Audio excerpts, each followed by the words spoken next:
Hello dear students, जैसे कि हमने 10th में वन शॉट प्रोवाइड किए थे, वैसा ही अब हम क्लास 12th पर स्विच करेंगे।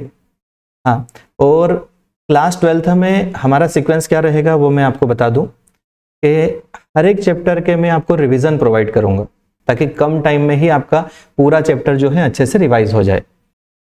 सबसे पहले हम बात करेंगे यूनिट फर्स्ट इलेक्ट्रोस्टैटिक्स, उसमें chapter 1 electric charges and fields.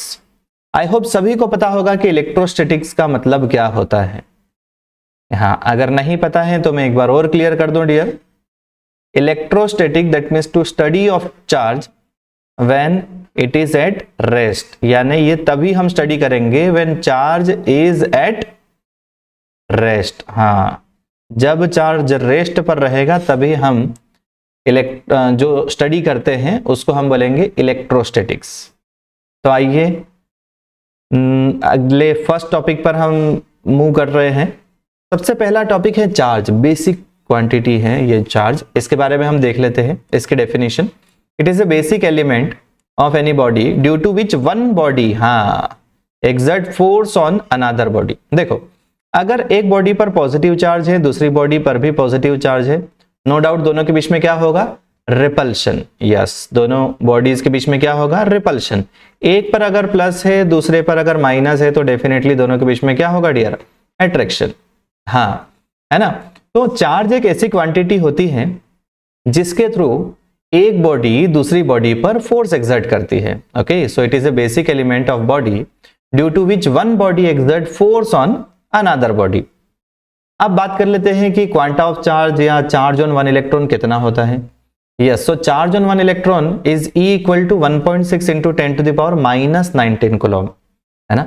मैं एक और चीज आप लोगों को बताना चाहूंगा डियर कि जो बिगिनर्स जिन्होंने अभी 12th क्लास अटेंड ही नहीं करी है, ठीक है, उनको थोड़ा सा प्रॉब्लम आएगा। हाँ, जिन्होंने 12th की रेगुलर क्लास अटेंड करी हुई है, चाहे आपकी कोचिंग में हो या आपके स्कूल में हो, ये एक रिवीजन पर्पस से मैंने आपको वीडियो प्रोवाइड कर रहा हूं।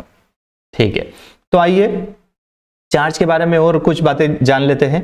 सबसे पहला कि charge is a scalar quantity. हाँ, इसको डायरेक्शन से कोई लेना देना नहीं है। ये कौन सी क्वांटिटी है dear? It is a scalar quantity. Yes, SI unit की अगर हम बात करें तो चार्ज की जो एसआई यूनिट होती है वो कूलम होती है। हाँ, क्या होती है? कूलम। कूलम नाम के साइंटिस्ट ने चार्ज के बारे में बताया था, इसलिए इसकी एसआई यूनिट होती है कूलम। इसकी सीजीएस यूनिट भी होती है dear. CGS unit statcoulomb होती है, और कूलम और स्टेट कूलम के बीच में जो रिलेशन है वो यहाँ पर मैंने ऑलरेडी आप लोगों को शो किया हुआ है। 1 coulomb equal to 3 into 10 to the power 9 statcoulomb. दूसरी अगर हम बात करें सीजीएस सिस्टम में, आप यहां पर देख रहे होंगे ये ESU सिस्टम और EMU सिस्टम क्या है। सीजीएस में एक्चुअली दो यूनिट होती है, एक इलेक्ट्रोस्टैटिक यूनिट और दूसरी इलेक्ट्रोमैग्नेटिक यूनिट होती है। हाँ, केवल उसका रिप्रेजेंटेशन है। ठीक है, तो ये होती है एब्सोल्यूट कूलम। एक होता है स्टेट कूलम, एक होता है absolute coulomb. 1 coulomb equal to 1/10 absolute coulomb होता है। अब ये बताने के पीछे मेरा एक ही कहना है डियर, नॉर्मली हम लोगों ने फोर्स की यूनिट भी पढ़ी है, जैसे 1 newton equal to 10 to the power 5 dyne होती है। यस, न्यूटन उसकी एसआई यूनिट होती है फोर्स की, और डाइन होती है उसकी सीजीएस यूनिट। ठीक है, तो आपने हमेशा देखा है कि जो एसआई यूनिट होती है वो हमेशा सीजीएस यूनिट से बड़ी होती है। बट चार्ज एक ऐसी क्वांटिटी है, आप यहां पर देखो, जो कूलम है वो एब कूलम का 1/10 है। इसमें जो एसआई यूनिट है, जो चार्ज के केस में अगर हम बात करें तो एसआई यूनिट है that is less than CGS unit. Yes, भले यहां पर दो सीजीएस यूनिट है, बट अगर हम इसकी बात करें अगर इलेक्ट्रोमैग्नेटिक सिस्टम में, yes, so absolute coulomb is greater then coulomb, या हम बोल सकते हैं जो एसआई यूनिट कूलम है वो एब कूलम या एब्सोल्यूट कूलम से छोटी होती है ना। इंपॉर्टेंट चीज है। ठीक है, एक और बात मैं आपको बता दूं डियर कि ये जो मैं आपको जिस पीपीटी के थ्रू आपको टीच कर रहा हूं, इसी का मैं आपको पीडीएफ इस वीडियो के लिंक में आपको मिल जाएगा डियर, है ना। डिस्क्रिप्शन में आपको इसकी लिंक मिल जाएगी, तो आप वहां से उसको डाउनलोड कर सकते हैं। टाइप्स ऑफ चार्ज्ड बॉडी की बात करें, कितने टाइप की चार्ज्ड बॉडी होती है, तो दो टाइप की चार्ज्ड बॉडी होती है। एक पॉजिटिवली चार्ज्ड बॉडी, दूसरी होती है निगेटिवली चार्ज्ड बॉडी। अब अगर हम बात करें कि पॉजिटिवली चार्ज्ड बॉडी क्या होगी, तो आप एक बार वीडियो को पॉज करके थोड़ा सा अपना दिमाग लगाओ और सोचो कि पॉजिटिवली चार्ज्ड बॉडी का मतलब क्या। Positively charged body that means body having deficiency of electron, हाँ जहां से इलेक्ट्रॉन निकाले, ठीक है, तो वो पॉजिटिवली चार्ज्ड बॉडी बन गई।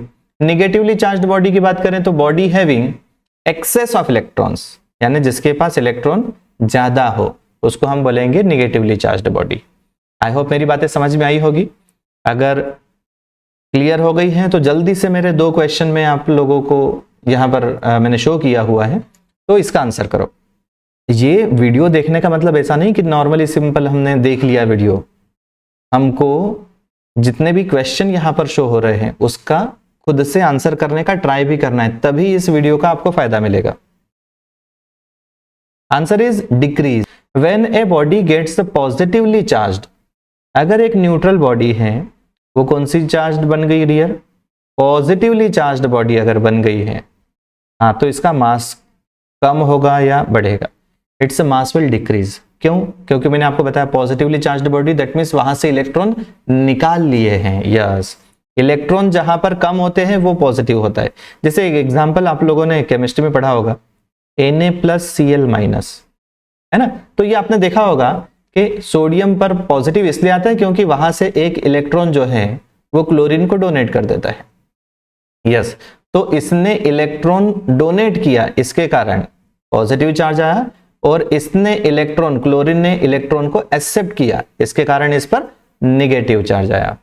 ओके, तो अगर कोई न्यूट्रल बॉडी को हमने पॉजिटिवली बॉडी में कन्वर्ट किया है, इसका मतलब हमने उसमें से इलेक्ट्रॉन निकाले हैं, इसलिए उसका मास क्या होगा dear? Decrease. Next question, when a body gets negatively charged, है ना, तो इसका मास क्या होगा? भाई पॉजिटिवली चार्ज थी तो मास डिक्रीज, नेगेटिवली चार्ज होगी तो इंक्रीज होगा डेफिनेटली। देखो कैसे, एक न्यूट्रल बॉडी है उसको नेगेटिवली चार्ज्ड बॉडी बनाया हमने। यस, ये नेगेटिवली चार्ज्ड बॉडी बना दिया, है ना, तो इसका मास क्या होगा? इंक्रीज होगा, क्योंकि नेगेटिवली चार्ज्ड बॉडी का मतलब एक्सेस ऑफ इलेक्ट्रॉन्स। यस, इसमें इलेक्ट्रॉन्स बढ़ गए हैं, that's why its mass will increase dear. I hope that you are getting my points. Properties of charges, बहुत सिंपल प्रॉपर्टीज है चार्जेस की, आई होप सभी को पता होगी। Number 1 that is like charges repel each other and unlike charges attract each other. Like that means 2 positive हमेशा repel करेंगे, 2 negative भी आपस में रिपेल करेंगे, बट एक पॉजिटिव और एक नेगेटिव हमेशा अट्रैक्ट करेगा डियर। Okay, very easy. चलो आ जाओ। Number 2, charge is additive in nature, यानी आप चार्ज को ऐड कर सकते हो। कहीं पर अगर एक +2 कूलम है, कहीं 5 कूलम, और यहाँ पर -1 कूलम है, तो आप अगर इसका टोटल करोगे तो ये होगा 6 कूलम। यस, इसको आप ऐड कर सकते हो, सिंपल, ठीक है। Charge is quantised, that is the one of the most important property of charge dear. Charge is quantised, इसका मतलब क्या होता है? Total charge on a body is always integral multiple of basic unit of charge, है ना। अब देखो इसके बारे में हम देख लेते हैं कि चार्ज इज क्वांटाइज्ड का मतलब क्या है। ये कहना चाहता है कि चार्ज हमेशा पूरा फुल फॉर्म में होता है, कभी भी हाफ चार्ज की बात नहीं होगी। Let's take an example. अगर मैं आपसे पूछूं किसी क्लास में कितने स्टूडेंट है, आपकी क्लास में कितने स्टूडेंट है, तो आप लोगों का आंसर क्या होगा? सर देयर आर 40 स्टूडेंट्स, या आपका आंसर होगा सर देयर आर 30 स्टूडेंट या 25 स्टूडेंट। आपके जितने भी आंसर होंगे वो हमेशा इंटीजर फॉर्म में होंगे, क्योंकि नंबर ऑफ स्टूडेंट कभी भी डेसिमल में नहीं आएगा। आप कभी नहीं बोलोगे सर इट इज 40.6 स्टूडेंट्स, नहीं नहीं नहीं, ये गलत हो जाएगा, ठीक है, क्योंकि स्टूडेंट है भाई वो पूरा फुल फॉर्म में होता है, ठीक है, हाँ पूरा होता है। तो चार्ज भी वैसे ही पूरा होता है। Total charge on the body is always integral multiple, okay, of basic unit of charge. हमेशा किसी एक बेसिक इलेक्ट्रॉन का हमेशा वो इंटीग्रल मल्टीपल होगा। इसका अगर हम फॉर्मूले की बात करें तो Q इक्वल टू NE होता है यहाँ पर dear. Q is the total charge of the system, N number of electrons which is always integer value, okay. E is charge on one electron जिसकी वैल्यू होती है 1.6 इंटू 10⁻⁻⁻19 कूलम। फोर्थ प्रॉपर्टीज की बात करते हैं तो चार्ज इज कंजर्व्ड, यानी charge कभी भी क्रिएट या डिस्ट्रॉय नहीं होता है। One body to another body transfer होता है। Okay, and last one that is charge is independent of speed. हमने ये देखा है कि मास जो है वो स्पीड पर डिपेंड करता है according to Einstein relation. Okay, yes, but charge कभी भी स्पीड पर डिपेंड नहीं करेगा। अगर कोई चार्ज है जिसकी स्पीड 2 मीटर पर सेकेंड है तब भी उसका चार्ज वही रहेगा। अगर वही चार्ज अगर 10 टू द पावर 15 मीटर पर सेकेंड की स्पीड से भी आप उसको मूव करवाओ, ठीक है, तब भी उसका चार्ज सेम ही रहेगा, है ना। मास चेंज हो जाएगा बट चार्ज कभी भी चेंज नहीं होगा, तो उसको स्पीड से कोई लेना देना नहीं। That's why it is independent of speed dear. I hope that it is getting clear to you all. तो आओ इसी के साथ एक क्वेश्चन को हम सॉल्व करते हैं। पहले तो मैं प्रेफर करूंगा कि आप लोग वीडियो को पॉज करके क्वेश्चन रीड करें आराम से और इसको सॉल्व करने का ट्राई करें। आई होप आप लोगों ने ट्राई किया है। चलो देखते हैं। Two identical conducting balls A and B have charges -q and +3q। हमेशा ध्यान रखो, फिजिक्स में न्यूमेरिकल्स को सॉल्व करने के लिए इमेजिनेशन की जरूरत होती है। आप डायग्राम बनाओ, लगभग हर क्वेश्चन में आपका जो डायग्राम है ना वो आपकी बहुत हेल्प करेगा, ठीक है। यस, चलो तो ए और बी दो आइडेंटिकल बॉल है, ठीक है, आइडेंटिकल, दैट मीन्स दोनों का साइज क्या है डियर, सेम है। तो इधर देखते हैं ए पर कितना है -q और बी पर कितना है +3q। Yes, they are brought in contact with each other and then separated by distance d। दोनों को टच किया, उसके बाद में हमने अगेन सेपरेट कर दिया। तो फाइंड द नेचर, अट्रैक्शन या रिपल्शन है ये पूछा हुआ है। अभी इन दोनों के बीच में क्या हो रहा होगा, नो डाउट अट्रैक्शन। यस, चलो अब देखते हैं इनको टच किया तो देखो होता क्या है, ये कॉन्सेप्ट पर फोकस करना है। जैसे भी दोनों को टच करोगे तो जो टोटल चार्ज है पहले आप वो कैलकुलेट कर लो, और वो इक्वली दोनों बॉडीज में या दोनों बॉल्स में डिस्ट्रीब्यूट होगा, क्योंकि दोनों का साइज सेम है। साइज सेम है इसलिए दोनों पर इक्वल चार्ज रहेगा टच करने के बाद में। अगर साइज सेम नहीं होता तो फिर इक्वल चार्ज नहीं होगा, ठीक है। तो अभी दोनों का साइज सेम है, ठीक है, तो हम दोनों को ऐड कर देते हैं। -q +3q किया, कितना आ गया, ये 2q आ गया। यस, टोटल चार्ज इन दोनों का मिलाकर 2q था, उसका हाफ डिवाइड होगा, दैट मीन्स हाफ डिस्ट्रीब्यूट होगा। तो हाफ करेंगे तो डिवाइड बाय 2 बचेगा q। तो a पर चार्ज कितना होगा डियर, a पर चार्ज होगा q और b पर भी कितना चार्ज होगा q। यस, अब देखो दोनों पर पॉजिटिव चार्ज है डियर। यस, तो यहां पर पूछा है find the nature of coulomb force between them. दोनों के बीच में बताओ नेचर कैसा होगा। नो डाउट दोनों पॉजिटिव हैं, that's why nature is repulsive. Nature कैसा होगा dear, repulsive. Yes, nature is repulsive dear. I hope that you got my point, good one. NCERT की एडिशनल एक्सरसाइज में आप लोगों ने एक क्वेश्चन देखा होगा जिसमें अप क्वार्क डाउन क्वार्क से रिलेटेड इंफॉर्मेशन दी हुई है और क्वेश्चन भी पूछा गया है। उसी का एक बेसिक कॉन्सेप्ट मैं आपको बता रहा हूं। एक्सेप्शन ऑफ क्वांटाइजेशन, अभी मैंने आपको बताया था प्रॉपर्टीज ऑफ चार्जेस में कि चार्ज हमेशा एक इंटीजर फॉर्म में होता है, इंटीग्रल फॉर्म में होता है, दैट मीन्स हमेशा पूरा होता है, कभी भी आधा या डेसिमल फॉर्म में नहीं होगा। बट साइंटिस्ट लोगों ने अभी रिसर्च किया है और उसमें यह देखा है कि उसमें कुछ एक्सेप्शन भी हैं, उस कॉन्सेप्ट में, उस प्रॉपर्टी में कुछ एक्सेप्शन है। यहाँ पर दो और चीज़ें का ऑब्जर्वेशन किया गया है, अभी उस पर स्टडी वैसे चल रहा है ना, कि जिनकी जो वैल्यू, जिस पर जो चार्ज है, क्वार्क नाम की चीज़ें हैं जिन पर चार्ज है, वो जो बेसिक इलेक्ट्रिक चार्ज होता है 1.6 × 10⁻⁻19 कूलम, उससे भी कम चार्ज है। उसी को नाम दिया गया है अप क्वार्क और डाउन क्वार्क। अप क्वार्क में जो चार्ज होता है वो 2e/3 होगा, +2e/3 होगा, और डाउन क्वार्क में जो चार्ज होगा that is d = -e/3। But there is no free existence of quark particles, है ना। क्वार्क की स्टडी हुई है, रिसर्च भी हो रहा है, ठीक है, पर यह भी देखा गया है कि ये जो क्वार्क है ये कभी भी फ्रीली एग्जिस्ट नहीं करते हैं, वो कंबाइंड फॉर्म में ही करेंगे। जैसे हम प्रोटॉन की बात करते हैं तो दो अप क्वार्क और एक डाउन क्वार्क मिलकर एक प्रोटॉन बनता है, न्यूट्रॉन की बात करें तो दो डाउन क्वार्क और एक अप क्वार्क मिलके न्यूट्रॉन बनेगा, है ना। आप चाहो तो इनका कैलकुलेशन कर सकते हो। जैसे अगर हम बात करें दो up quark, that means 4e/3 हो गया, प्लस एक डाउन क्वार्क है इसलिए -e/3। अगर आप इसको सॉल्व करोगे तो यहां पर आपको मिलेगा +e जो प्रोटॉन पर चार्ज होता है। वैसे ही न्यूट्रॉन की अगर हम बात करें तो एक अप क्वार्क 2e/3 और दो डाउन क्वार्क, दैट मीन्स एक का होता है e/3 तो दो के लिए यहाँ पर 2e/3 हो जाएगा। दोनों कैंसल आउट हो जाएंगे तो न्यूट्रॉन पर जो चार्ज होता है 0, उसको वो डिराइव कर रहे हैं। तो सेकेंड प्रॉपर्टी क्या है डियर, इन ए कंडक्टर के केस की बात कर रहे हैं। Charge is distributed eight outer surface only. जैसे मान के चलो एक बॉडी है जिस पर आपने चार्ज दिया, अगर कंडक्टर होगा तो वो तो भाई उसमें तो चार्जेस फ्लो हो सकते हैं, तो निगेटिव आपस में देख के रिपेल होंगे और थोड़े टाइम बाद क्या हो जाएंगे, ये सब कहां पर आ जाएंगे डियर, सरफेस पर आ जाएंगे। यस, ठीक है। हाँ, बट अगर नॉन कंडक्टर हुआ तो उसमें तो वहीं के वहीं पे रहेंगे क्योंकि उसको तो पाथ ही नहीं है। यस, वहीं के वहीं पे जहां थे वहीं पर रहेंगे, ठीक है। तो कंडक्टर के केस में हमेशा जो चार्जेस है वो आउटर सरफेस पर ही एग्जिस्ट होंगे।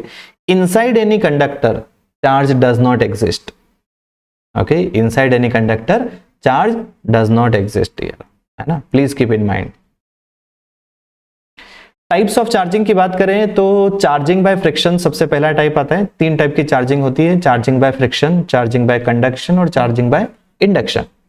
सबसे पहले हम बात करते हैं चार्जिंग बाय फ्रिक्शन की। इसमें क्या होता है, दो न्यूट्रल बॉडी आपस में रब होती है ना, दो न्यूट्रल बॉडी को आपस में हम रब करते हैं। रब करने के बाद में एक बॉडी पर पॉजिटिव चार्ज आ जाता है और दूसरी बॉडी पर नेगेटिव चार्ज आ जाता है, ठीक है। चार्जिंग, इसको हम बोलेंगे चार्जिंग बाय फ्रिक्शन। इसके एक एग्जांपल आपने बहुत सारे देखे होंगे, जैसे आप स्पेशली जब आप स्वेटर पहनते हो या उतारते हो, है ना, तब आपने देखा होगा कुछ टिकलिंग टाइप से आवाज आती है, ठीक है। दूसरा एक और एग्जांपल आप लोगों ने देखा होगा कि आपने अगर कॉम्ब को हेयर से रब किया होगा तो वो फ्रिक्शन के कारण उसमें चार्ज प्रोड्यूस हो जाता है। प्रोड्यूस भी नहीं होता है, हम बोल सके कि चार्ज का ट्रांसफर होता है, ठीक है। इससे रिलेटेड मैं आपको एक यहां पर बता दूं, चार्जिंग बाय फ्रिक्शन का एक एनिमेशन है छोटा सा, कि जैसे ग्लास रॉड है, इसमें अगर ये सिल्क का अगर एक क्लॉथ है, इसको अगर आप रब करोगे, है ना, तो एक पर पॉजिटिव चार्ज आएगा और दूसरे पर नेगेटिव चार्ज। देखते हैं कैसे।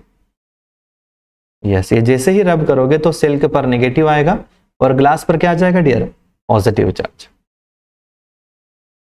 नेक्स्ट चार्जिंग की बात करें, charging by conduction.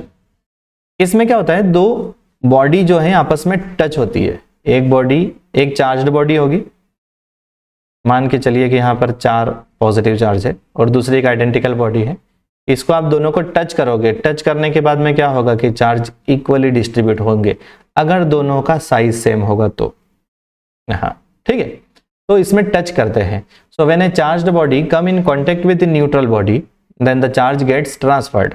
Okay, that is known as charging by conduction. Key point की बात कर लेते हैं, इंपॉर्टेंट पॉइंट से। Positive charge moves from higher potential to lower potential. जैसे पॉजिटिव चार्ज की हम यहाँ पर बात करें, इसका पोटेंशियल ज्यादा था क्योंकि चार्ज ज्यादा है, इसका कुछ भी पोटेंशियल अभी नहीं है, पोटेंशियल 0 है। तो हमेशा पॉजिटिव चार्जेस जो होंगे वो हमेशा higher potential to negative potential पर ट्रांसफर होंगे। Negative charge moves from lower potential to higher potential, ठीक उसके उल्टा। आफ्टर कंडक्शन, देखना, आफ्टर कंडक्शन एक इंपॉर्टेंट, बहुत इंपॉर्टेंट लाइन है। After conduction potential of both bodies becomes same but charges may differ. One of the most important line it is dear, क्योंकि क्या होगा भाई, एक में मान के चलो पॉजिटिव चार्ज है, 4 पॉजिटिव चार्ज, दूसरी किसी छोटी बॉडी से आप टच करोगे ना तो पूरे 4 में से ऐसा नहीं कि इक्वली डिवाइड होगा चार्जेस का, नहीं, इक्वली डिवाइड नहीं होगा क्योंकि साइज सेम नहीं है। अभी इसमें हमने इक्वली डिस्ट्रीब्यूट इसलिए किया क्योंकि दोनों का साइज हमने सेम माना था, बट एक बड़ा है इधर, ये छोटा अगर बॉडी है ना, तो इक्वल डिस्ट्रीब्यूशन चार्ज का नहीं होगा। बट किसी भी दो कंडक्टर को अगर हम आपस में टच कर रहे हैं तो एक चीज हमेशा किसी भी केस में अप्लाई होगी, वो ये कि दोनों बॉडी का पोटेंशियल सेम होगा डियर, दोनों बॉडी का पोटेंशियल सेम होगा। Okay, so after conduction, potential of both bodies becomes same, but charges may differ. Charges same भी हो सकते हैं अगर दोनों का साइज सेम होगा तो, अलग होगा तो अलग, बट पोटेंशियल हमेशा सेम होगा, उसको साइज से कोई लेना देना नहीं है. After conduction total charge is redistributed in the ratio of their radius. Definitely भाई अगर हम यहाँ पर बात करें, ठीक है, कि एक बॉडी है यहाँ पर जिस पर Q1 चार्ज है, दूसरी बॉडी है जिस पर Q2 चार्ज है, इसका रेडियस अगर मैं यहाँ पर मानूं कि R1 है और इसका रेडियस अगर मैं यहाँ पर मानूं कि R2 है, तो यहाँ पर टच करने के बाद में अगर हम यहाँ पर बात करें तो जो टच करने के बाद में चार्ज होगा उसको मैं फर्स्ट बॉडी पर चार्ज स्मॉल q1 से रिप्रेजेंट कर रहा हूँ और इस पर मैं स्मॉल q2 से रिप्रेजेंट कर रहा हूँ. ओके, तो वो हमेशा रेडियस के डायरेक्टली प्रोपोर्शनल होगा. ठीक है, यस. तो इसका रेडियस पहले वाले का R1, दूसरे वाले का R2, यानी जिसका रेडियस ज्यादा होगा उसके पास ज्यादा चार्ज होगा डियर. ठीक है, चलो. थर्ड टाइप की चार्जिंग जिसका नाम है charging by induction, one of the most important charging dear. इसमें हम बॉडी को टच किए बिना, एक चार्ज्ड बॉडी है भाई, दूसरी अनचार्ज्ड बॉडी, इसको बिना टच किए आप इसको चार्ज बॉडी में कन्वर्ट कर सकते हो. जैसे मैंने आपको भी बताया था पोलराइजेशन, है ना, ये न्यूट्रल बॉडी है, इसमें इक्वल अमाउंट में पॉजिटिव और नेगेटिव चार्ज है. ये पॉजिटिव को देखकर 4 नेगेटिव इधर आ जाएंगे और 4 पॉजिटिव रिपेल हो जाएंगे. अब अगर मैं इसको ग्राउंड से कनेक्ट कर दूं, है ना, तो ये पॉजिटिव सभी ग्राउंड पर ट्रांसफर होंगे, या हम उल्टा बोले कि सभी ये 4 इलेक्ट्रॉन यहां से आके इनको न्यूट्रल कर देंगे. यस, तो थोड़े टाइम बाद क्या होगा, बहुत बहुत स्पीड में होता है ये सब काम. ठीक है, हाँ. तो आपका अगर ऑब्जर्वेशन सही होगा तो आप देखोगे कि यहाँ पर पॉजिटिव चार्ज अब नहीं रहेंगे. तो देखो एक न्यूट्रल बॉडी जो है वो पूरी निगेटिवली चार्ज्ड बॉडी बन गई. जैसे ही आप हटाओगे चार्ज्ड बॉडी को, अभी तो सब लेफ्ट में इसलिए क्योंकि चार्ज्ड बॉडी पास में, जैसी दूर चले जाएगी सब आपस में रिपेल होके सब सरफेस पर पहुंच जाएंगे. ओके, इसके भी कुछ की पॉइंट है. Induction affects the distribution of charge but not the magnitude of charge. Induction होगा जैसे अगर हम यहाँ पर ये ग्राउंड से टच नहीं करते तो डिस्ट्रीब्यूशन ऑफ चार्ज जो है वो चेंज हुआ था, बट नंबर ऑफ चार्जेस अभी भी 0 ही है इसमें, है ना. ठीक है, यस. चलो, तो first point I hope clear हो गया. Second point, there is attraction between neutral body and charged body, जो हम ऑलरेडी डिस्कस कर चुके हैं. There is attraction between 2 similarly charged body if magnitude of charge is different, ये भी हमने डिस्कस किया है. और sure test of charging is repulsion. अब हम बात करते हैं Coulomb's law. Coulomb's law is very easy law, very first law of electrostatic, that is charge, जो फोर्स होता है, फोर्स, 2 चार्जेस के बीच में लगने वाला फोर्स. देखो जैसे यहाँ पर एक चार्ज है Q1, दूसरा चार्ज है Q2, दोनों के बीच में अगर हम देखें तो दोनों के बीच में जो डिस्टेंस है दैट इज R. तो force between them F is directly proportional to Q1 Q2 and inversely proportional to square of separation between them, है ना. तो यहाँ से अगर हम थोड़ा सा डिस्क्रिप्टिव वे में देखा जाए तो ऐसा होता है कि force is directly proportional to Q1 Q2, yes, and inversely proportional to square of distance between them. अब अगर हम यहाँ पर प्रोपोर्शनलिटी साइन हटाएंगे तो यहाँ पर लगेगा एक कांस्टेंट की, है ना, जो होता है 1/4 पाई एप्सिलॉन नॉट, जो यहाँ पर लिखा हुआ है dear, 1/4 pi epsilon naught. Epsilon naught specially तब होता है जब हम फ्री स्पेस की बात करते हैं. अगर हम किसी मीडियम की बात करेंगे तो वहां पर एप्सिलॉन नॉट के साथ में एप्सिलॉन आर भी इंट्रोड्यूस आपको करना पड़ेगा. एप्सिलॉन आर को हम क्या बोलते हैं dear, relative permittivity. Relative permittivity, relative permittivity. ठीक है, चलो. तो ये जो 1/4 पाई एप्सिलॉन नॉट होता है डियर, इसकी वैल्यू होती है 9 × 10⁹ अब बारी आती है सुपरपोजिशन ऑफ प्रिंसिपल की. सुपरपोजिशन प्रिंसिपल आप लोगों ने 11th में भी पढ़ा होगा. Force on any charge due to a number of other charges is equal to vector sum of all individual forces on that charge. इसको एक एग्जांपल के थ्रू मैं आपको बता देता हूं. मान के चलो यहां पर एक Q चार्ज है ना, दूसरा एक यहां पर चार्ज है Q1, एक और चार्ज है Q2 और तीसरा चार्ज है यहाँ पर Q3। इनके बीच का सेपरेशन R1, इधर R2 और इधर R3। तो अगर आपसे कोई पूछे total force on charge Q, force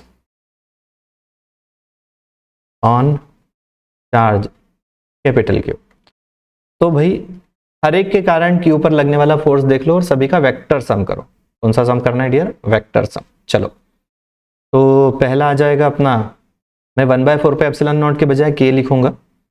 K पहले Q1 और Q के कारण हम देखते हैं, तो Q1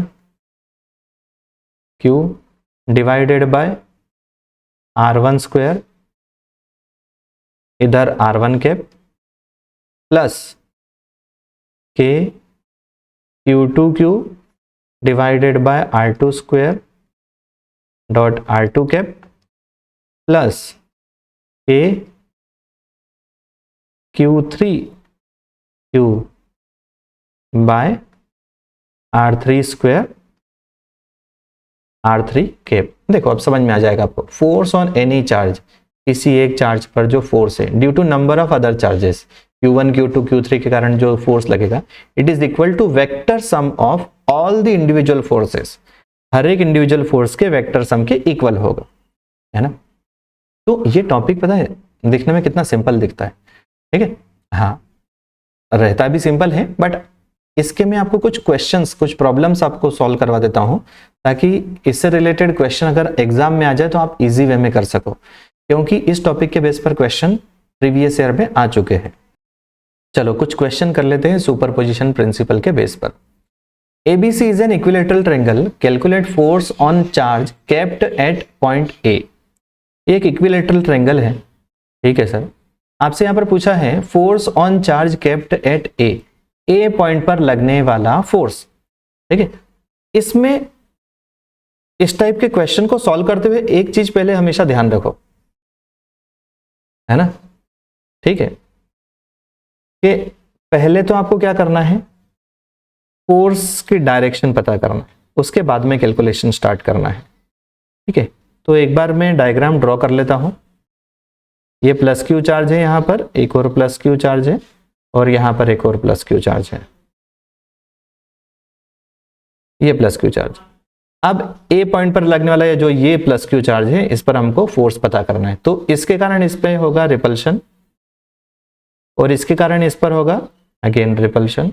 दोनों पॉजिटिव चार्ज है, यस, है ना। दोनों का मैग्नीट्यूड सेम होगा क्योंकि डिस्टेंस और चार्ज सेम ही है।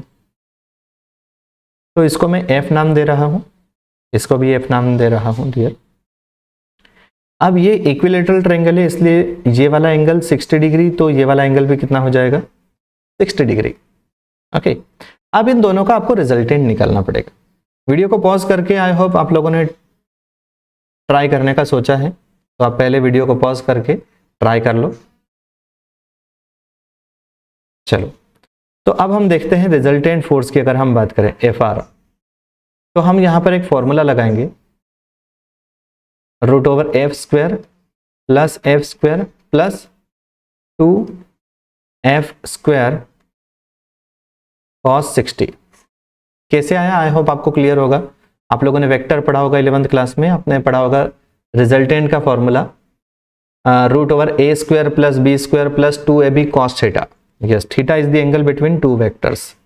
यस, तो आप इसको अगर सॉल्व करोगे तो हम देख लेते हैं, यहाँ पर f square plus f square हो जाएगा 2f square plus 2f square, और cos 60 की वैल्यू होगी 1/2, 2 से 2 कैंसिल, तो अल्टीमेटली हमारे पास बचेगा ये f√3।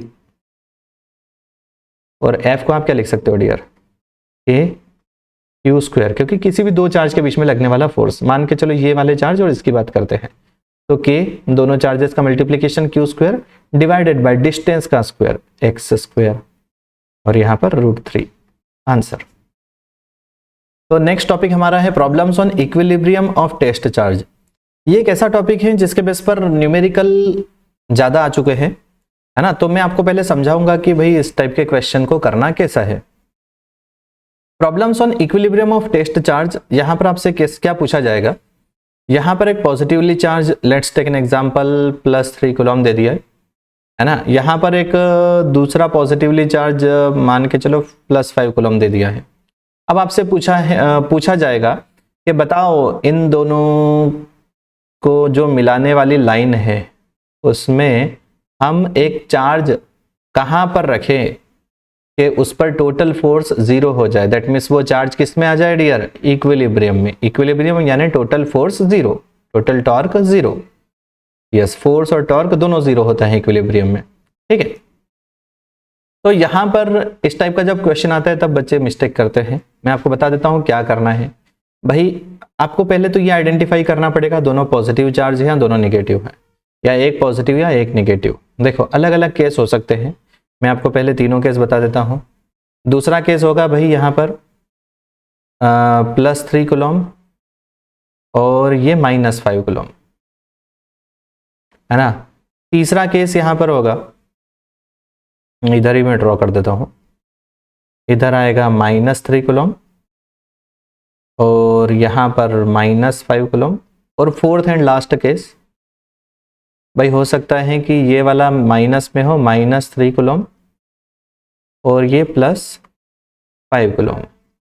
यस, तो इस केस में अब आपको बताना पड़ेगा कि भाई कहाँ पर चार्ज रखें हम। टेस्ट चार्ज हमेशा हम एक पॉजिटिव चार्ज लेंगे, तो कहाँ पर रखें ताकि उस पर टोटल फोर्स 0 हो।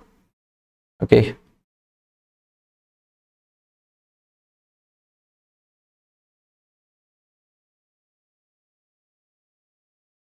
तो आओ अब हम देख लेते हैं कि इस टाइप के क्वेश्चन को करना कैसा है। बहुत सिंपल टेक्निक है भाई। 3 पॉइंट हो सकते हैं, या तो इधर कोई पॉइंट होगा, या तो इधर कहीं पॉइंट होगा, या तो इधर कहीं पॉइंट होगा, ठीक है, जहां पर फोर्स 0 होगा। तो भाई हम जो टेस्ट चार्ज है वो पॉजिटिव मानते हैं।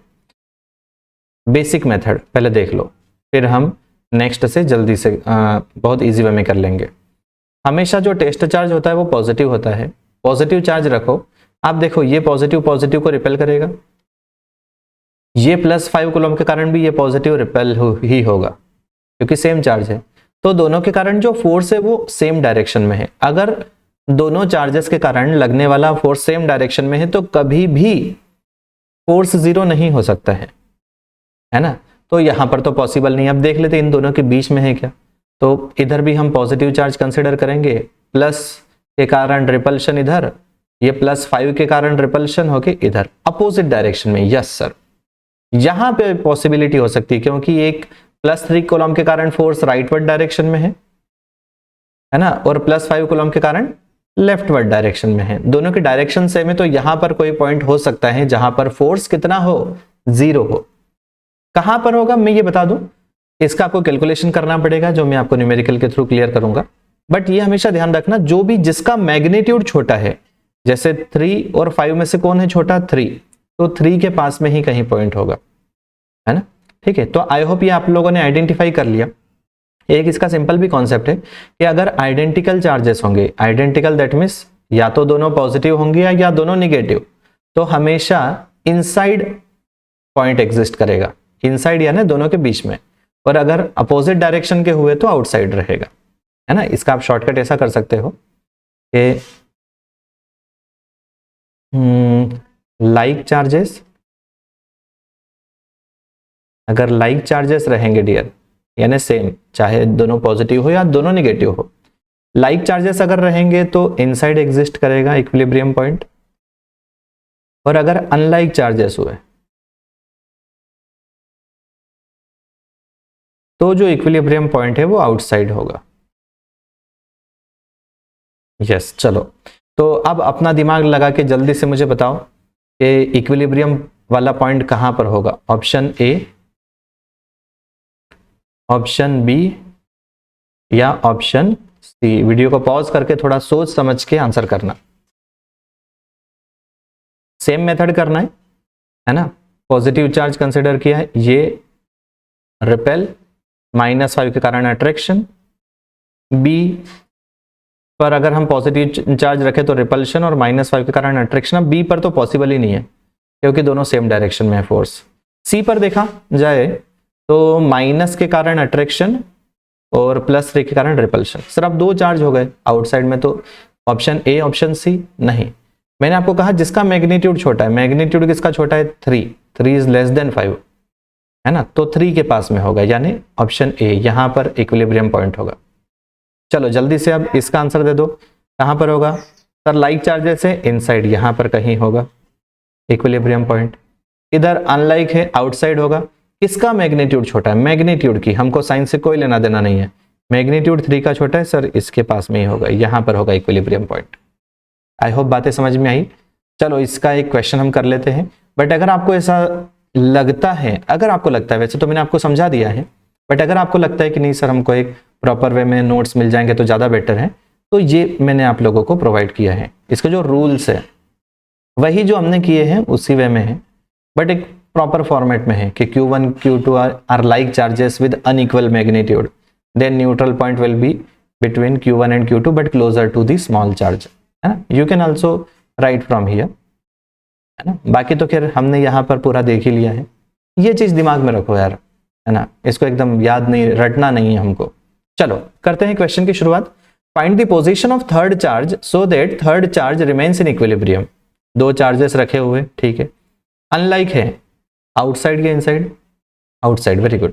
तो बताओ 4 के आउटसाइड में या 1 माइनस Q के आउटसाइड में, यस, जो भी छोटा वाला है सर, ये छोटा वाला है, तो ये हो जाएगा अपना पॉइंट P, है ना, जहां पर हमको पॉजिटिव चार्ज अगर हम रखेंगे तो वो इक्विलिब्रियम में रहेगा, ठीक है। उसकी पोजीशन पता करना है ना, पोजीशन ऑफ थर्ड चार्ज हम कहां से पता करेंगे, -Q से पता कर लेंगे, या इधर x = 1 इधर x = 11, हम यहां पर देख लेंगे, कोई दिक्कत नहीं है। चलो सबसे पहले हम क्या करेंगे, इन दोनों के बीच का डिस्टेंस देख लेते हैं, भाई कितना होगा, 10 सेंटीमीटर, यस, 11 - 1, है ना, यहाँ कहीं ओरिजिन होगा इधर, ठीक है। ये वाली डिस्टेंस भी हम कंसिडर कर लेते हैं, कितनी, x, हमको पहले x पता करना पड़ेगा, ठीक है। चलो -Q के कारण इस पर होगा अट्रैक्शन, यस, और +Q के कारण इस पर होगा रिपल्शन। दोनों को इक्वल एंड अपोजिट कर दो, दोनों के मैग्नीट्यूड को, F1 = F2, है ना, F1 -Q के कारण है, तो यहां पर भी ये जो प्लस चार्ज आपने कंसिडर किया है पॉइंट P पर, यहां पर मैं एक स्मॉल टेस्ट चार्ज कंसिडर कर लेता हूं Q0। तो इन दोनों के बीच में लगने वाला अट्रैक्टिव फोर्स के दोनों का multiplication Q0 divided by distance का स्क्वायर, डिस्टेंस कितनी है दोनों के बीच में, x। F2 की बात कर लेते हैं, जो +4Q के कारण है ना, तो K 4Q Q0 divided by distance कितना है 4Q और P के बीच में, 10 + x का स्क्वायर, यस।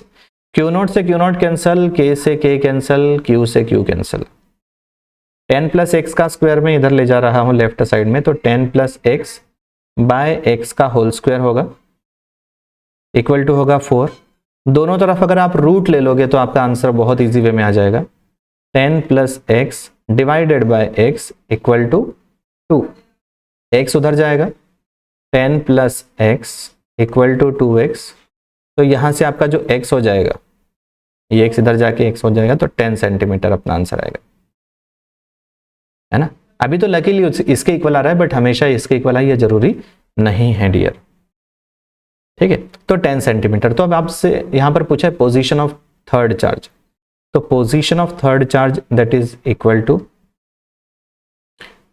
x डैश हम कंसिडर करते हैं, क्योंकि पोजीशन की बात कर रहे हैं तो वो ओरिजिन से कंसिडर कर रहे हैं, है ना। तो ये 10 इधर, है ना, ये यहां से 1 था, इधर 11 सेंटीमीटर, इससे 10 गए, तो x dash equal to 21 centimetre, that is the final answer.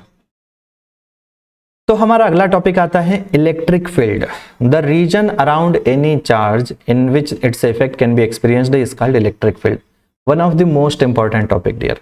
Electric field क्या होती है, देखो समझो, इधर +Q एक चार्ज है, भाई इसका इफेक्ट पर्टिकुलर एक रीजन तक होगा, मान के चलो इसके आसपास का इतने रीजन में इसका इफेक्ट है, तो इसको हम बोलेंगे उसकी इलेक्ट्रिक फील्ड।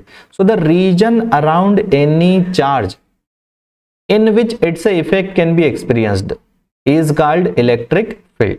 अगर यहां पर मैं कोई सा test charge plus Q naught रखूंगा तो 101% ये इसको रिपेल करेगा। बट अगर इसकी इलेक्ट्रिक फील्ड से मैं बाहर कर दूंगा, अगर इसी क्यू नॉट चार्ज को मैं यहां पर रखूंगा तो इसका इस पर कोई इफेक्ट नहीं होगा। अगर होगा भी तो बहुत नेग्लिजिबल, तो हम उसको कंसिडर ही नहीं करेंगे। ठीक है, यस ठीक। तो अगर फील्ड के बाहर होगा तो कोई इफेक्ट नहीं होगा, फील्ड के अंदर होगा तो इफेक्ट होगा डेफिनेटली। ठीक है, चलो तो आगे आ जाओ। इलेक्ट्रिक फील्ड एक थियोरेटिकल टर्म है, इसी का एक फॉर्मूला वाला टर्म भी है, इलेक्ट्रिक फील्ड इंटेंसिटी। तो that is force per unit positive charge.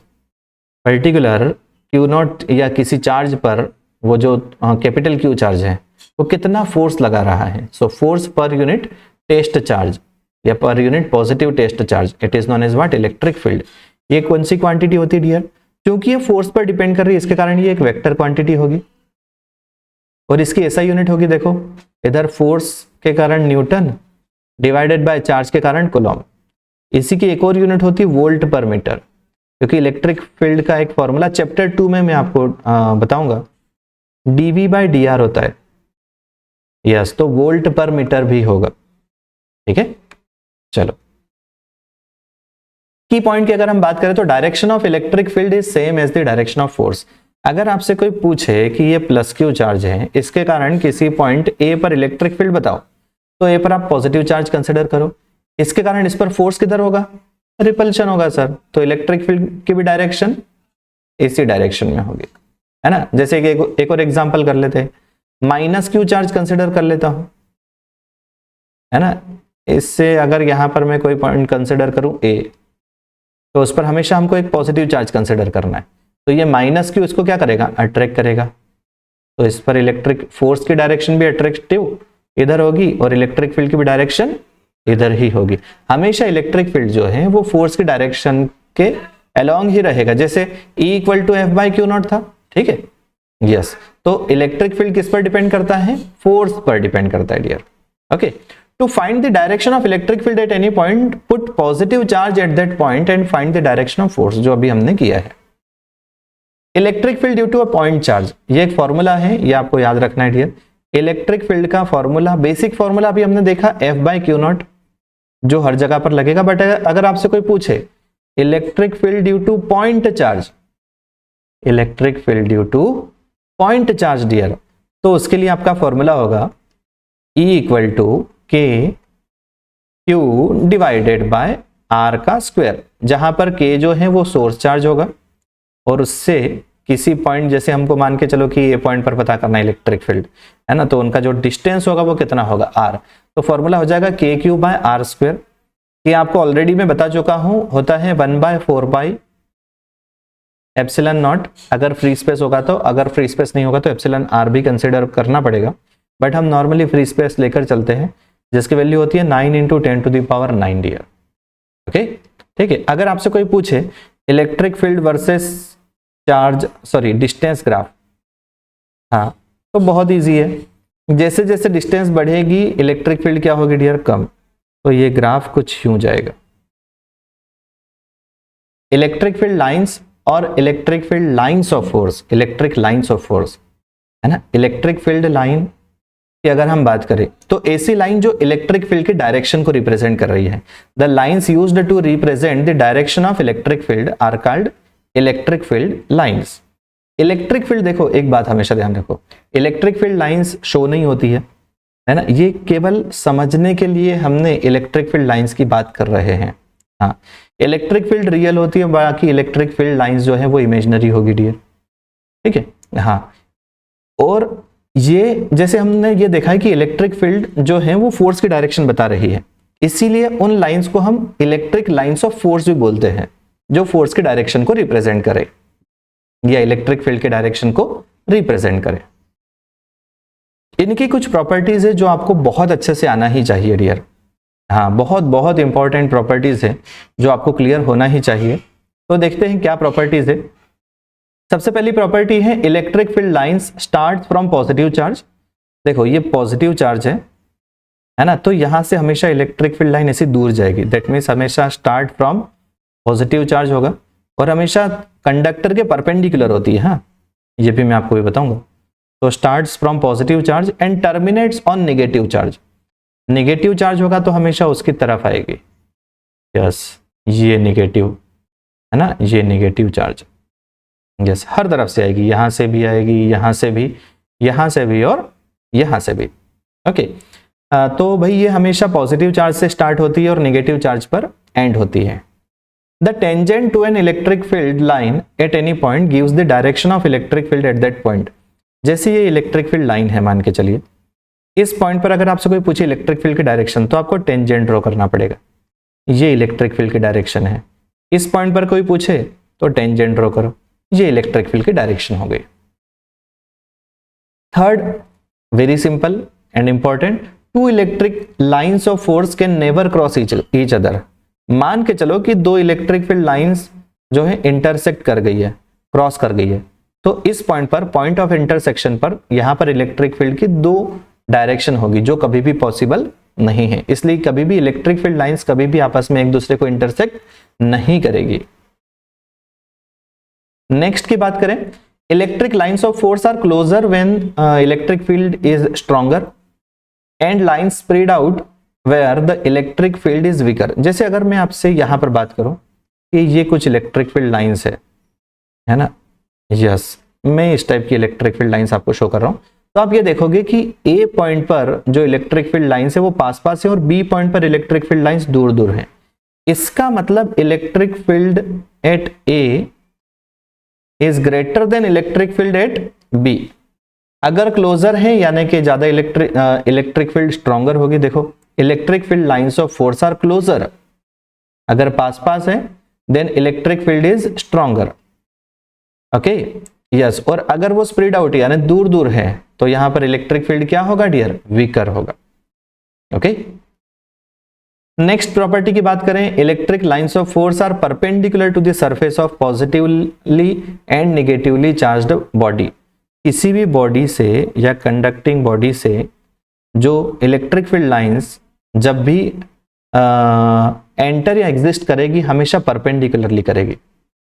ये परपेंडिकुलरली, ये परपेंडिकुलरली, कभी भी ऐसी इलेक्ट्रिक फील्ड लाइन ऐसी टेंजेंशियल या किसी एंगल पर नहीं जाएगी, नहीं, रॉन्ग है ना। हमेशा इलेक्ट्रिक फील्ड लाइंस बॉडी से, बॉडी में एंटर और एग्जिस्ट जो करेगी वो हमेशा परपेंडिकुलर करेगी।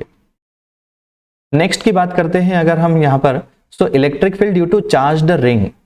देखो मैं यहां पर एक चार्ज्ड रिंग बना रहा हूं, ये सेंटर उसका, इसका जो रेडियस होगा dear that is capital R. Centre से उस पॉइंट की डिस्टेंस जहां पर आपको इलेक्ट्रिक फील्ड पता करना है, पॉइंट पी, उसकी जो डिस्टेंस है वो x है ना। तो यहां पर जो इलेक्ट्रिक फील्ड का फॉर्मूला होगा पी पॉइंट पर, है ना, वो होगा 1/4πε0 qx। q क्या है, इस पर जो चार्ज डिस्ट्रीब्यूटेड है। यस, इस पर हम कंसिडर कर रहे हैं कि q चार्ज डिस्ट्रीब्यूटेड है, तो q चार्ज है, x सेंटर से डिस्टेंस है और r उसका रेडियस। ये फॉर्मूला होगा। अगर आपसे कोई पूछे at the centre of the ring, centre की बात करें तो जो पॉइंट P है वो उसके सेंटर पर आएगा, तो x की वैल्यू 0 हो जाएगी, है ना। x की वैल्यू आप जैसे ही 0 करोगे डियर, तो पूरा इलेक्ट्रिक फील्ड क्या हो जाएगा, 0। यानी रिंग के सेंटर पर हमेशा इलेक्ट्रिक फील्ड कितना होगा, 0। Electric field versus distance graph अगर आपसे कोई पूछे कि यहां पर ये इलेक्ट्रिक फील्ड है और यहां पर हम डिस्टेंस ग्राफ की बात कर रहे हैं डियर, ठीक है, तो यहां पर तो 0 होगा, ये कुछ इस टाइप से जाएगा। मैग्नीट्यूड की अगर हम बात करें, मैग्नीट्यूड ऑफ इलेक्ट्रिक फील्ड इस टाइप से जाएगा डियर, है ना। यहां पर जो x होता है वो -r/√2, है ना। कैलकुलेशन के बाद में आया है, बाकी अभी आपको उस कैलकुलेशन की जरूरत नहीं है तो आप उसका टेंशन मत लो, +r/√2।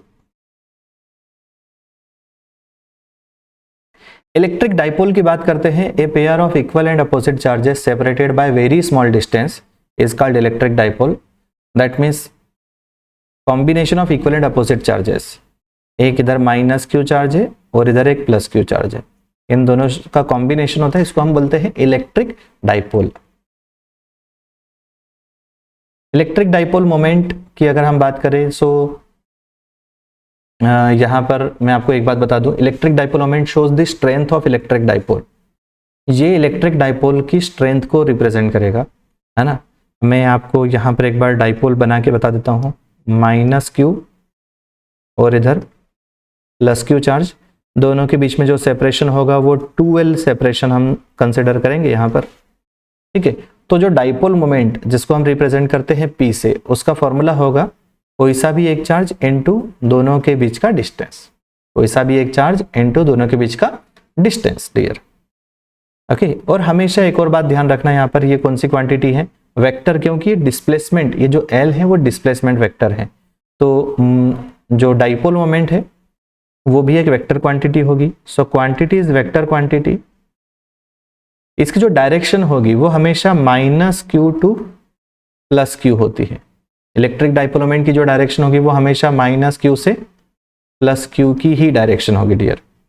एसआई यूनिट इसकी होती है, देखो कूलॉम और इधर मीटर, तो इसकी एसआई यूनिट होगी कूलॉम मीटर।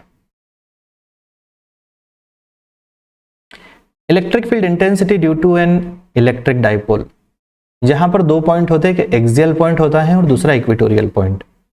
देखो ये -q चार्ज, ये +q चार्ज, इन दोनों को मिलाने वाली जो ये लाइन है इसको हम उसकी एक्सियल एक्सिस बोलते हैं या एक्सियल लाइन बोलते हैं।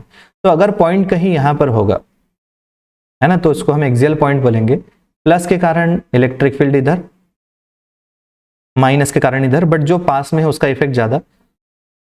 तो इस पॉइंट पर इलेक्ट्रिक फील्ड हमेशा इस डायरेक्शन में होगी जो P के पैरेलल होगी। P दैट मीन्स ये पॉइंट को हम A मान लेते हैं। P क्या है, उसका डाइपोल मोमेंट।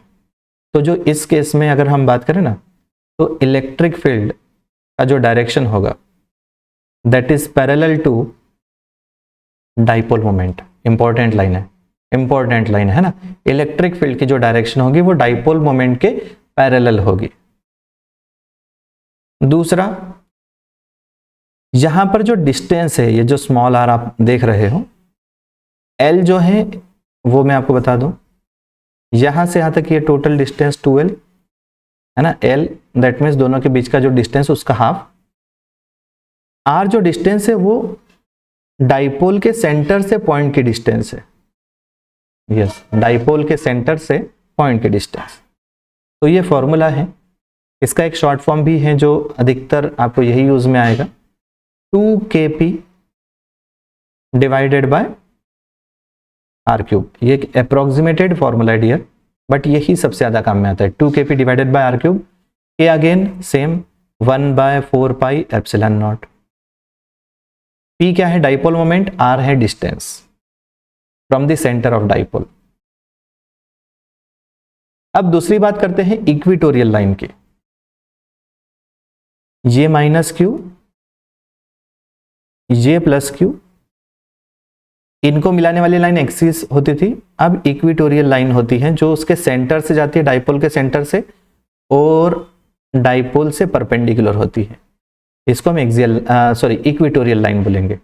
अगर यहां पर कोई पॉइंट है, मान के चलिए A, तो इसको हम इक्वेटोरियल पॉइंट बोलेंगे, है ना। डाइपोल मोमेंट की डायरेक्शन हमेशा -q से +q, बट A पॉइंट पर जो इलेक्ट्रिक फील्ड की डायरेक्शन होगी वो ऑपोजिट होती है। यस, तो जो हमारा एक्सियल पॉइंट में हमने देखा था कि इलेक्ट्रिक फील्ड जो था वो P कैप के या डाइपोल मोमेंट के पैरेलल था, बट यहां पर अगर हम बात करें तो electric field is anti parallel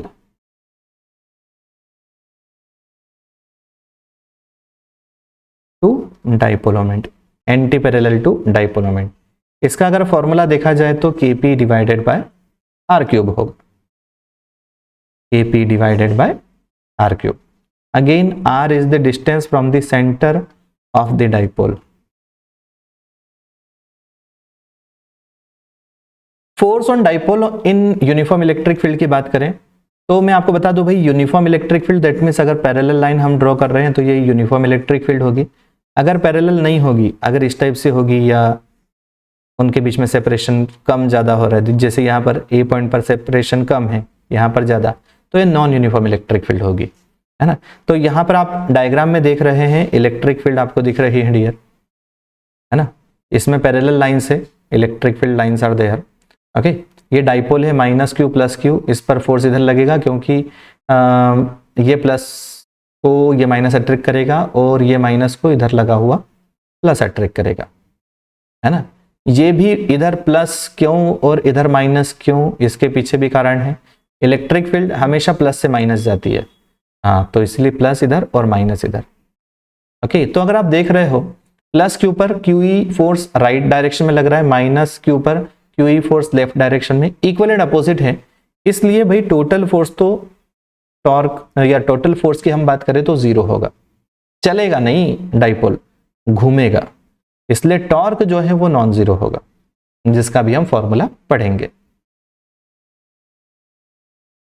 torque on an electric dipole in uniform electric field की बात करें तो भाई देखो, अगेन सेम चीज, इलेक्ट्रिक फील्ड यहां पर है, ये माइनस क्यू चार्ज यहां पर और ये प्लस क्यू चार्ज, इसका भाई जो एंगल है इलेक्ट्रिक फील्ड से थीटा है, तो टॉर्क का फॉर्मूला होता है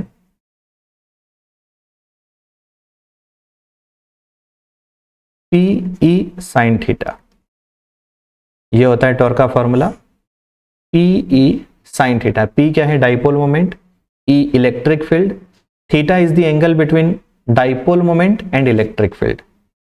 तो इसी के साथ अब हम अगले टॉपिक पर आते हैं जिसका नाम है कॉन्सेप्ट ऑफ एरिया वेक्टर। ये एक बहुत इंपॉर्टेंट टॉपिक है डियर, क्योंकि अभी हम पढ़ेंगे गॉस लॉ और इलेक्ट्रिक फ्लक्स के बारे में, जिसमें एरिया वेक्टर का बहुत इंपॉर्टेंस है ना। तो चलो देखते हैं एरिया वेक्टर। देखो, कोई भी अगर सरफेस होता है ना, जैसे ये एक सरफेस है मान के चलो, यस, तो इसका एरिया वेक्टर होता है। अब एरिया वेक्टर की डायरेक्शन क्या होती है वो मैं आपको बता दूं। एरिया वेक्टर हमेशा परपेंडिकुलर टू दी सरफेस होगा। जैसे ये सरफेस है, इससे परपेंडिकुलर इधर भी हो सकता है और ऐसा के ऐसा इधर भी हो सकता है। एरिया वेक्टर किसी भी सरफेस के परपेंडिकुलर होता है। जैसे एक प्लेन की बात करें तो राइट साइड में भी होगा, लेफ्ट साइड में भी होगा। अगर यही प्लेन हॉरिजॉन्टल होता तो नो डाउट, ये जो प्लेन अगर ये हॉरिजॉन्टल है तो इसका एरिया वेक्टर एक अपवर्ड डायरेक्शन में होगा और एक डाउनवर्ड डायरेक्शन में होगा। ओके, बहुत इजी। बट सुनो एक और इंपॉर्टेंट चीज, अगर यही सरफेस एक एनक्लोज्ड ऑब्जेक्ट का पार्ट हो, है ना, ध्यान से समझना। यस, जैसे अभी मैं यहां पर बात कर रहा हूं, ये सरफेस की हम बात करते हैं, ठीक है। यस, ये भाई एक क्यूबॉइड है, तो इस केस में ये सरफेस का एरिया वेक्टर केवल अपवर्ड होगा, अब डाउनवर्ड नहीं होगा। जैसे इसमें डाउनवर्ड भी था, क्यों, क्योंकि ये किसी भी ऑब्जेक्ट को एनक्लोज नहीं कर रही थी, किसी 3D का पार्ट नहीं था, है ना। ये 2D है, ये 3D का पार्ट है। तो अगर ये किसी सरफेस को एनक्लोज कर रही है तो हमेशा वो फिर सरफेस जो होगी वो हमेशा उसमें जो एरिया वेक्टर होगा वो हमेशा आउटवर्ड डायरेक्शन में होगा डियर। आई होप मेरी बातें समझ में आ रही है। जैसे इसका एरिया वेक्टर ऐसा नहीं कि लेफ्ट और राइट दोनों डायरेक्शन में, नहीं, इसका एरिया वेक्टर केवल और केवल राइट साइड में ही होगा। इसका एरिया वेक्टर जो होगा वो केवल आउटसाइड ही होगा, इनसाइड नहीं होगा dear. I hope that you are getting my point.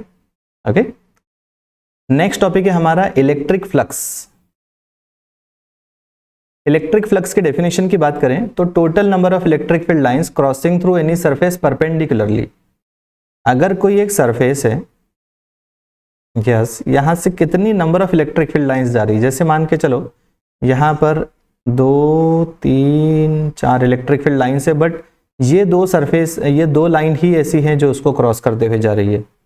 जैसे मैं इसको इधर बना देता हूँ इस टाइप से, और थोड़ा प्रॉपर फॉर्मेट में तो ज़्यादा बेटर रहेगा। ये एक इलेक्ट्रिक फील्ड लाइन है और दूसरी इलेक्ट्रिक फील्ड लाइन ऐसी है, ठीक है। तो इस सरफेस से कितनी इलेक्ट्रिक फील्ड लाइन पास हो रही है, इस सरफेस से केवल 2 इलेक्ट्रिक फील्ड लाइन पास हो रही है, तो इसमें फ्लक्स की वैल्यू हो जाएगी 2 ओनली, ठीक है। So number of electric field lines crossing through any surface perpendicularly. Okay, इसका अगर हम फॉर्मूले की बात करें तो फॉर्मूला होगा E vector dot ds vector, E vector dot ds vector, या इसी की अगर हम बात करें तो एक और फॉर्मूला हम जो यूज करते हैं EA cos theta, EA cos theta. यहां पर मैं आप लोगों को बता दूं डियर कि यहां पर जो ds वेक्टर है वो स्मॉल एरिया है, small area vector, small area vector. यहाँ पर जो ए है that is total area of surface, total area. Okay, और थीटा किस किस के बीच का एंगल है? एरिया वेक्टर और इलेक्ट्रिक फील्ड। एक बात हमेशा ध्यान रखना है, एरिया वेक्टर हमेशा सरफेस से परपेंडिकुलर होता है। जैसे इसमें इलेक्ट्रिक फील्ड इधर है, एरिया वेक्टर भी किधर होगा? इधर ही होगा, है ना। तो इस केस में तो यहाँ पर थीटा की वैल्यू हमेशा कितनी होगी डियर? 0 होगी, cos 0 1। यस, इसके बारे में एक दो और चीजें हम डिस्कस कर लेते हैं। सबसे पहले तो भाई ये जो इलेक्ट्रिक फ्लक्स है वो कौन सी क्वांटिटी है? बताओ जल्दी से, क्या वेक्टर क्वांटिटी है? नहीं, ये स्केलर क्वांटिटी, क्योंकि ये दो वेक्टर का डॉट प्रोडक्ट के इक्वल है। स्केलर क्वांटिटी है। इसकी अगर हम एसआई यूनिट की बात करें डियर, यस, तो यहाँ पर हम देख रहे हैं इलेक्ट्रिक फील्ड की यूनिट होती है वोल्ट पर मीटर और एरिया वेक्टर होता है मीटर स्क्वायर। तो मीटर से मीटर कैंसिल हो जाएगा, इसका जो एसआई यूनिट होगा that is volt meter. Gauss theorem की बात करते हैं, that is one of the most important theorem dear from the point of view of your board examination. Yes, Gauss theorem क्या होता है? Total flux passing through any closed surface is equal to 1/ε0 times the net charge enclose by that surface.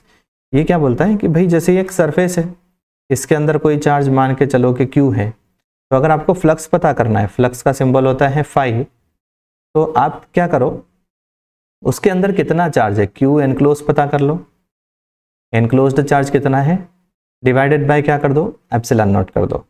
ठीक है, ये उसका numerical form होता है। तो डिवाइडेड बाय आप ε0 करोगे तो इस केस में क्या हो जाएगा, phi equal to Q enclose हो गया Q डिवाइडेड बाय ε0। दूसरा एग्जाम्पल देखिए, ये हमारा हुआ फर्स्ट एग्जाम्पल। दूसरा एग्जाम्पल अगर मैं आपसे यहाँ पर बात करूँ, +2 कूलम +3 कूलम चार्ज, तो बताओ इसमें से फ्लक्स कितना पास होगा? तो बहुत सिंपल है, दोनों को ऐड कर दो, कितना हो गया 2 + 3 5 डिवाइडेड बाय ε0, हमारा आंसर आ जाएगा। चलो, तो अब हम बात करते हैं चार्ज डिस्ट्रीब्यूशन की। कंटिन्यूस चार्ज डिस्ट्रीब्यूशन, 3 टाइप के चार्ज डिस्ट्रीब्यूशन आपके सिलेबस में है dear. Number 1 line charge distribution या लीनियर चार्ज डिस्ट्रीब्यूशन, जिसको हम लैम्डा से रिप्रेजेंट करेंगे, लीनियर चार्ज डेंसिटी हम बोलेंगे। So linear charge density is defined as charge per unit length. भाई जैसे मान के चलो कि यहाँ पर एक लेंथ है ना, एक रॉड है जिस पर Q चार्ज फैला हुआ है। ये भाई L लेंथ की एक रॉड है जिस पर Q चार्ज फैला हुआ है ना। इस पर टोटल कितना चार्ज है? तो यहाँ पर आपको डेंसिटी का कैलकुलेशन करना पड़ता है, charge per unit length, particular length में कितना चार्ज है। हम इतने सेक्टर की बात करें, इतने लेंथ में कितना चार्ज है, तो उसके लिए हम charge per unit length calculate करते हैं। Linear charge density is the charge per unit length. ऐसा यूनिट हो जाएगी भाई, ये कूलम पर चार्ज पर लेंथ होता है तो coulomb per metre. If distribution is uniform, अगर यूनिफॉर्म डिस्ट्रीब्यूशन हुआ तो Q/L, आप कैपिटल Q यूज कर सकते हो, स्मॉल q भी यूज कर सकते हो, कोई इशू नहीं। मैं स्मॉल q कर लेता हूँ, यहाँ पर सिंबल में स्मॉल q है तो okay, Q/L। If distribution is non uniform तो dQ/dl, हमको डिफरेंशियल पार्ट लेना पड़ेगा वहां पर। ठीक है, फिर charge associated with dl length, अगर हम यहीं पर बात करें कि dl लेंथ में कितना चार्ज, तो आप dl इधर ले जाओगे तो आपका dq इक्वल टू हो जाएगा डियर लैम्डा इंटू dl। हाँ, और अगर आपको टोटल चार्ज कैलकुलेट करना है तो आपको इंटीग्रेशन करना पड़ेगा, q इक्वल टू हो जाएगा इंटीग्रेशन लैम्डा इंटू dl। ऐसी अगर हम बात करें यहाँ पर सरफेस चार्ज डेंसिटी की, जो सरफेस पर डिस्ट्रीब्यूटेड होगी, अभी हमने लाइन चार्ज डेंसिटी वो केवल लेंथ के अकॉर्डिंग डिस्ट्रीब्यूशन होता है। अब अगर हम यहाँ पर बात करें हम सरफेस की, है ना, तो उस पर टोटल चार्ज हमने दिया Q, इसका सरफेस एरिया था हमारा S, तो Q/S, S represent what dear, surface area, surface area. Same to same उसके जो फॉर्मूले हैं, बस यहाँ पर Q/S आ जाएगा, है ना। जैसे यहाँ पर लाइन चार्ज डेंसिटी थी तो यहाँ पर charge per unit length, surface में हो जाएगा charge per unit area, surface area, और वॉल्यूम चार्ज डेंसिटी आएगा जिसको हम रो से डिनोट करेंगे, वो होगा charge per unit volume. Application of Gauss theorem की बात करें तो सबसे पहली एप्लीकेशन आती है electric field due to infinitely long straight charged wire. हाँ, चार्ज्ड वायर है, जैसे मान के चलिए कि यहाँ पर आपको एक चार्ज्ड वायर दे दिया है जो इनफाइनाइट लेंथ का है डियर, माइनस इनफाइनाइट और इधर ये प्लस इनफाइनाइट है ना। इसका जो लाइन चार्ज डेंसिटी आपको दी हुई है लैम्डा, यहाँ से आर डिस्टेंस पर एक कोई है पॉइंट पी जहां पर आपको इलेक्ट्रिक फील्ड पता करना है। तो फॉर्मूला है हमारे पास 2k lambda by R. R is the distance, perpendicular distance, हमेशा ध्यान रखना ये इस टाइप की कोई डिस्टेंस नहीं है, perpendicular distance from the line charge के अगेन 1/4 पाई एप्सिलॉन नॉट, और we can say that 9 × 10⁻⁹। Lambda line charge density है, 2 इज द कांस्टेंट। ग्राफ की बात करें तो E वर्सेस R ग्राफ अगर यहाँ पर हम ड्रॉ करेंगे, E वर्सेस R ग्राफ, तो again inversely proportional to R है। जैसे जैसे डिस्टेंस बढ़ेगी इलेक्ट्रिक फील्ड कम होती जाएगी। नेक्स्ट एप्लीकेशन की बात करें तो electric field due to infinitely thin charged sheet. इसका जो फॉर्मूला होता है इलेक्ट्रिक फील्ड का वो होगा dear sigma by 2 epsilon naught, है ना। हाँ, जैसे ये चार्ज्ड शीट है ना, यस, इसके कारण हम किसी भी पॉइंट पर इलेक्ट्रिक फील्ड अगर माने, एक और चीज इसमें बता दूं, इलेक्ट्रिक फील्ड भाई इतनी रीजन में होगी, जैसे यहां से यहां इस टाइप से, है ना, इसके बीच में ही कहीं पर पॉइंट आएगा तो वहां पर इलेक्ट्रिक फील्ड आप कैलकुलेट करोगे। तो देखिए यहां से अगर डिस्टेंस उसकी आर भी रही उस पॉइंट पी की, है ना, तब भी फॉर्मूला सेम ही रहेगा, क्योंकि electric field due to surface charge कभी भी डिस्टेंस पर डिपेंड नहीं करती है, आर पर डिपेंड नहीं है। देखो sigma by 2 epsilon not, sigma भी कांस्टेंट है जो गिवन रहेगा, 2 कांस्टेंट है, एप्सिलॉन नॉट भी कांस्टेंट है। तो electric field due to surface charge sheet is independent of, important thing, independent of distance. Yes, यही एक इलेक्ट्रिक फील्ड है जो डिस्टेंस पर डिपेंड नहीं करती है। ओके, अगर हम यहां पर E वर्सेस R की बात भी कर लें डियर, तो इसका ग्राफ बहुत इजी रहेगा। वीडियो को पॉज करके पहले खुद ट्राई करो। हाँ, कांस्टेंट है, इसको कोई मतलब नहीं है, हमेशा कांस्टेंट ग्राफ मिलेगा। अब थर्ड की बात करते हैं और सबसे ज्यादा जिसके क्वेश्चन आते हैं, electric field intensity due to uniformly charged thin spherical shell. एक थिन स्फेरिकल शेल की हम यहां पर बात कर रहे हैं, ये उसका सेंटर है O, एक पॉइंट है यहां पर A जो इनसाइड द शेल है, दूसरा पॉइंट है B जो सरफेस पर है, और तीसरा पॉइंट है C जो आउटसाइड है। इस पर हमने Q चार्ज डिस्ट्रीब्यूट कर दिया है ना, इसको Q चार्ज प्रोवाइड किया है dear.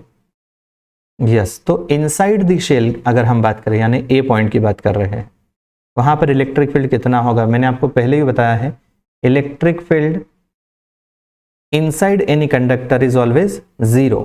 Electric field inside any conductor is always 0। तो ये कंडक्टर है भाई, या स्फेरिकल शेल अगर यहाँ पर बात कर रहे हैं तो अंदर कोई भी चार्ज नहीं है ना। अगर ये कंडक्टर नहीं भी होता तब भी, ये तो शेल है, शेल पर तो हमेशा आउटर में ही चार्ज होगा, अंदर तो होगा ही नहीं। तो हमेशा इलेक्ट्रिक फील्ड कितना होगा डियर, 0। अगर कंडक्टर होता तब भी 0, हाँ अगर नॉन कंडक्टर होता तब 0 नहीं होता। ठीक है, तो स्फेरिकल शेल का जब भी क्वेश्चन आए तो हमेशा ध्यान रखना है, इनसाइड जो पॉइंट होगा उसमें हमेशा इलेक्ट्रिक फील्ड 0 होगा।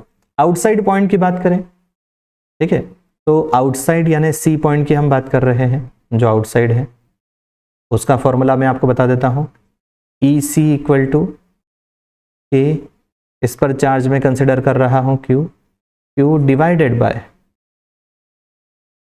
R का स्क्वायर। ये डिस्टेंस O से C की रहेगी, यस, सेंटर से C पॉइंट की डिस्टेंस। ऑन दी सरफेस की बात करें, दैट मीन्स हम B की बात कर रहे हैं, यस, पॉइंट B में अगर इसका मैं रेडियस कैपिटल R कंसिडर करूं, इस स्फीयर का रेडियस में कैपिटल R कंसिडर करूं, तो electric field eight B will be KQ divided by small r के बजाय कैपिटल R हो जाएगा डियर। यस, तो ये 3 फॉर्मूले हैं जिसके बेस पर आपको ज़्यादा से ज़्यादा क्वेश्चन देखने को मिलेंगे। तो इसी के साथ आज का जो रिवीजन क्लास है वो हम एंड कर रहे हैं डियर। आई होप आप लोगों को समझ में आया होगा, है ना। अगर आपको इस टॉपिक से रिलेटेड कुछ भी डाउट हो, है ना, तो आप कमेंट में मुझे बता सकते हैं। अगर आप चाहते हो कि इसमें किसी पर्टिकुलर एक टॉपिक पर आप पूरा सर डिटेल में आप वीडियो बनाइए, तो वो भी आप मुझसे शेयर कर सकते हैं।